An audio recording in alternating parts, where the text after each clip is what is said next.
حضرت ابراہیم علیہ السلام کی عادت تھی کہ مہمان کے بغیر کھانا نہیں کھاتے تھے، اور جو کھانا مہمان کے ساتھ کھایا جائے اس کا حساب بھی نہیں ہوگا۔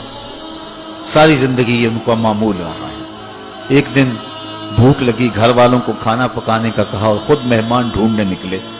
ایک شخص کو جو کہ بوڑھا تھا لے آئے، دسترخوان پہ بٹھایا، کھانا جب لگ گیا تو اس کو کہا اللہ کا نام لے کے شروع کرو۔ اس نے کہا میں تو اللہ کو نہیں مانتا۔ آپ نے فرمایا کہ میں تیرے سے کوئی ربط، رشتہ اور تعلق نہیں رکھتا، اللہ ہی کے نام پہ تجھے کھلا رہا ہوں، تو میرے رب کا نام تجھے کم از کم لینا چاہیے۔ اس نے کہا میں تو بتوں کا پجاری ہوں اور روٹی کے چند ٹکڑوں کے لیے اپنے بتوں سے بے وفائی نہیں کر سکتا۔ حضرت ابراہیم علیہ السلام بولے جب تو اتنا غیرت مند ہے کہ میرے رب کا نام نہیں لیتا اور اپنے بتوں سے بے وفائی نہیں کر سکتا، تو پھر میرا بھی تو کیا لگتا ہے، اگر میرے رب کو نہیں مانتا تو میں تو کھانا اس رب کے نام پہ کھلاؤں گا، کھاتا ہے تو ٹھیک نہیں تو تیری مرضی۔ وہ حضرت ابراہیم علیہ السلام کے دسترخوان سے اٹھ کے چلتا بنا، وہ گیا تو جبریل امین حاضر ہو گئے، سلام دیا، سندیسہ سنایا۔ رب کہتا ہے اے میرے خلیل، تو نے میرا ایک بندہ ناراض کر دیا۔ یا اللہ، وہ تیرا بندہ تھا، وہ تو تیرا نام لینا گوارا نہیں کرتا تھا، اور تو فرما رہا ہے کہ وہ میرا بندہ تھا۔ ارشاد ہوا ابراہیم بتاؤ اس کی عمر کتنی ہوگی؟ یا اللہ 80 سال کے قریب ہوگی۔ کہا اتنا عرصہ ہو گیا نا میں اس کو رزق دے رہا ہوں، تم ایک دن نہیں کھلا سکے؟ اب حضرت ابراہیم اس کو ڈھونڈ رہے ہیں، وہ دور پہاڑ پہ جا چکا ہے۔ اس کے قریب پہنچے، کہا میاں کھانا ٹھنڈا ہو رہا ہے جلدی آؤ۔ اس نے کہا ایک شرط ہے، تمہارے رب کا نام نہیں لوں گا۔ کہا نہ لینا آؤ۔ تو کہنے لگا لہجے میں اتنا گداز، اتنی نرمی کیسے آ گئی؟ تم تو کہتے تھے رب کے نام کے علاوہ کھلاؤں گا نہیں۔ کہا کہ اسی رب کا ہی تو پیغام آیا ہے کہ میں بھی اس کو دے رہا ہوں۔ اس نے کہا اگر تیرا رب اتنا اچھا ہے تو کھانا بعد میں کھائیں گے، پہلے اس کا غلام بنا لے مجھ کو۔ تو وہ رب ہے سب کا، ہمارا حق ہے کہ ہم اس کی پوجا کریں۔ تو اللہ تعالیٰ جل شانہ نے ارشاد فرمایا یا ایھا الناس اعبدوا ربکم، اپنے رب کی عبادت کرو۔ ایک تو وہ تمہارا رب ہے، اور پھر الذی خلقکم، اس نے تمہیں پیدا بھی کیا ہے۔ توجہ چاہوں گا، کتنی شان ہے کہ اس نے تخلیق بھی کیا اور پھر اس نے تمہاری تربیت بھی کی۔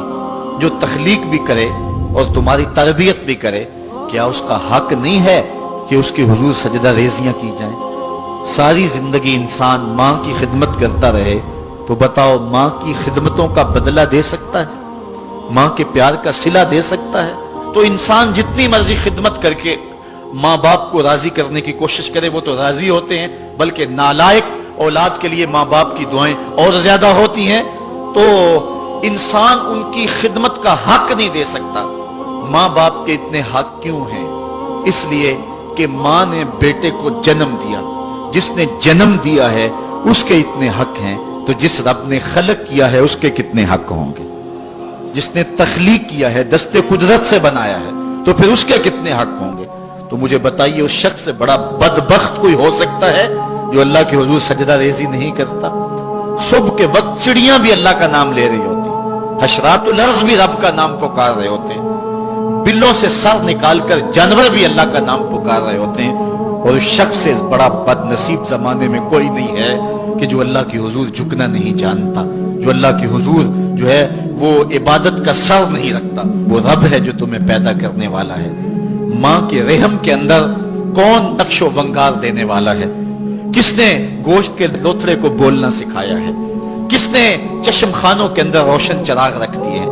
اور کس نے سر کے اندر ایک نشیط اور روشن دماغ رکھ دیا ہے؟ کس نے ہاتھوں کو پکڑنے کی قوت دی اور کانوں کو شنوائی کی طاقت دی؟ اور کس نے جو ہے وہ سونگھنے کی قوت اور قوت شامہ ناک کے نتنوں کے اندر رکھ دی؟ کون ہے جو ٹانگوں میں زور پیدا کرتا ہے؟ کون ہے جس نے چھاتی کو طاقت دی؟ کون ہے جس نے انسانیت کو احسن تقویم بنایا؟ انسان، کیا تیرا حق ہے کہ مسجد کے قریب سے تو گزر جائے اور اللہ کا نمائندہ پکار رہا ہو حی علی الصلاۃ حی علی الفلاح، آجا نیکی کی طرف، آجا نماز کی طرف، اور تو جو ہے وہ اس کو سننے کے باوجود گزر جائے؟ ایسا ہو سکتا ہے کہ تو اس کے حضور آئے نہ، حاضر ہی نہ ہو؟ یہ بد نصیبی نہیں تو اور کیا ہے؟ اللہ تعالیٰ جل شانہ ہمیں اپنی عبادت کی توفیق نصیب فرمائے۔ دوستو ثواب کی نیت سے ویڈیو کو لائک اور زیادہ سے زیادہ شیئر کریں۔ جزاک اللہ۔